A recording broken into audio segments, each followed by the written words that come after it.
Hi everyone, good morning.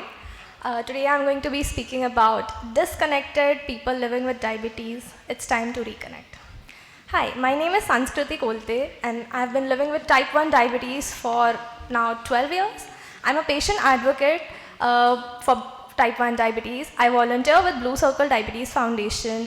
I host their events, I carry out workshops, we go to schools for awareness sessions, and at last professionally I'm a graphic designer.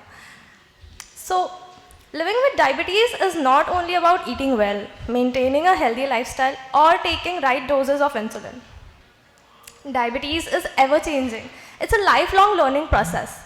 My symptoms of hypoglycemia have changed over the years. But how do we keep learning? How do we adapt every day? I was 12 and a half years old when I was first diagnosed. I was the only one in my hospital with type 1 diabetes, and my parents and I believed that we were all alone. For 2 years, I struggled in isolation, trying to navigate a new normal that no one around me truly understood. I was getting used to taking injections every day, yet alone taking injections before every meal. For that 12-year-old girl who didn't know what injections were, because that is not normal, we only take injections for a vaccine or something. But this was my new normal. I was going to take injections before every meal. That was around 4 times a day and plus every correction doses. I had my friends to support me. I had my families to understand that taking injections is not easy. But still there was no one to understand that taking injections is still a very, very difficult thing for a newly diagnosed person. One day when my mixed start was giving me late night hypos and my routine was disrupted due to changing of schools and many other different things, I stumbled upon Blue Circle Diabetes Foundation, and that changed my whole life. Finding community through Blue Circle and attending my first ever meet was like finding a home. There's no better feeling than sitting in a room where people just get you, where no questions were asked that why suddenly you were craving sweets after a hypo, or why your mood swings when your sugars are high. The smallest things, like having someone laugh about carrying snacks everywhere, made me feel seen. Haven't you all been through that? Like at least people living with diabetes, when you relate to someone that, oh, do you have a glucose tablet? I just had this with Rohan. I was going in hypo and I asked, oh, mujhe glucose tablet chahiye. And people had that, and that made me feel so relatable. Blue Circle Diabetes Foundation isn't just a support group.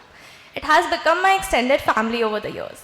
It has helped countless people with diabetes connect, share experiences, and break the stigma surrounding diabetes. Our work includes awareness campaigns, workshops, meetups, and online support spaces where people living with diabetes can ask questions, seek advice, and truly just vent about diabetes, okay, because it's not an easy thing. More than anything, it fosters a sense of belonging, a feeling that no one should have to fight this battle alone.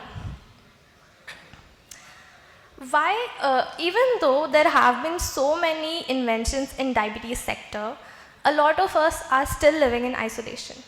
And why do you think is that? It is majorly because of lack of awareness and representation. Peer support and emotional well-being are often overlooked in diabetes care. We often overlooked our mental well-being. We only think about, okay, we have taken our daily doses, correction doses, etc. Diabetes burnout. The constant monitoring and decision making lead to exhaustion, making many disengage from seeking help beyond clinical visits. I used to go to my clinical visits every second Saturday, and my doctors used to tell me, okay, you ate breakfast a little too much carbs, and that's why you could not maintain your sugar levels throughout the day. You should have taken less carbs in dinner. That's why you had that 4 a.m. hyperglycemia. Social stigma and misconceptions. People hesitate to share their diagnosis out of fear of judgment and discrimination. We heard Dr. Tahir said that he did not tell anyone that he had type 1 diabetes throughout his major journey. And same goes for me. I could not tell anyone that I had type 1 diabetes because I had to take injections, and that was not easier for me because I was 12 years old, changing schools, going to different places, and then I had to take injection, and it was very, very like, out of place. I did not feel the belonging over there. Yes, my friends were there with me, and every time I took out my injections, everyone was like, okay, please go to the washroom, don't take it in front of us. Like, yes, that is something that we all face, judgment or discrimination.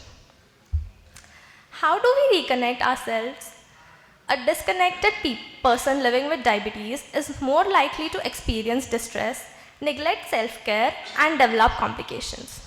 A real question is how or why do we reconnect them?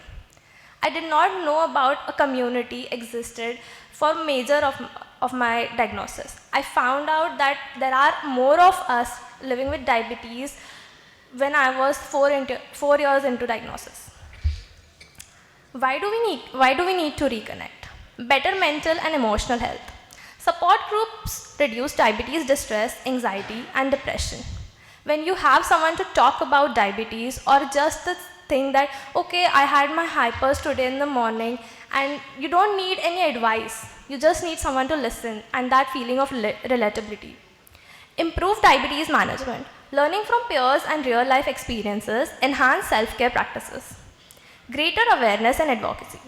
A united diabetes community leads to better policies and representation. Motivation and empowerment. Seeing others thrive despite diabetes fosters confidence in self-care management. When I see people living with diabetes thrive, go to so many different places, travel, excel in their professional careers, it gives me the confidence that one day I can do that too. And there's nothing stopping me. How can we help to reconnect? If you know someone who seems withdrawn or struggling, here's how to help them reconnect. Introduce them to support groups. Recommend organizations, diabetes foundations where they can find peer support. Talk about emotional sides of diabetes. Acknowledging diabetes distress can make a world of difference.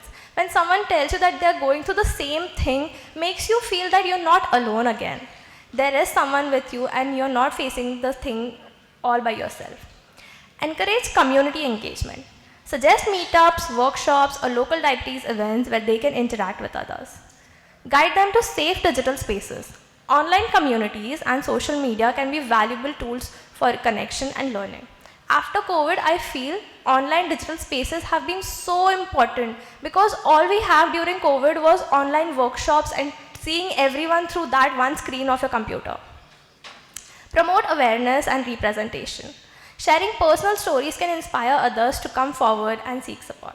Here I'm going to go a little out of line and tell that once I shared my story on my Instagram, and there was a little girl whose father contacted me, and they were like, oh my god, I am from a very, very small village and there's no doctor who knows about type 1 diabetes, but I somehow stumbled upon your account and I saw that you're traveling, you're doing this, you're doing that, and I feel so proud that my daughter is not alone and one day she can do the same things. And that was the win for me. I felt that my story, that when I shared my story online and with everyone else, I felt that I have done something correct. I felt that, okay, this girl is not going to be alone. She will have someone around her to feel connected. Importance of community. We often talk about diabetes in numbers, blood sugars, carb counts, insulin doses. But what we don't talk about enough is how diabetes makes us feel. The exhaustion, the mental load, the burnout. I have been here for 2 days, and the day when I landed, I had a severe hyperglycemia, and I was alone on the airport, and then I realized, oh my god, I'm going through this hyperglycemia, what do? I don't have my glucose tablets, but somehow I managed myself. It gave me a real bad burnout, but then I remembered, okay, I can do this, I'm not alone, and I have a whole community. To conclude, I would like to say, diabetes is more than just numbers. It's a daily challenge that requires resilience and support. No one should feel alone in this journey. As healthcare providers, educators, and individuals, our role extends beyond prescriptions. We have the power to foster connections, inspire confidence, and change life. At end, I would like to end with a quote by Nupur Lalwani, the founder of Blue Circle Diabetes Foundation. Together, we have over 100 years of shared experience. Let us use that to enhance our lives. Thank you.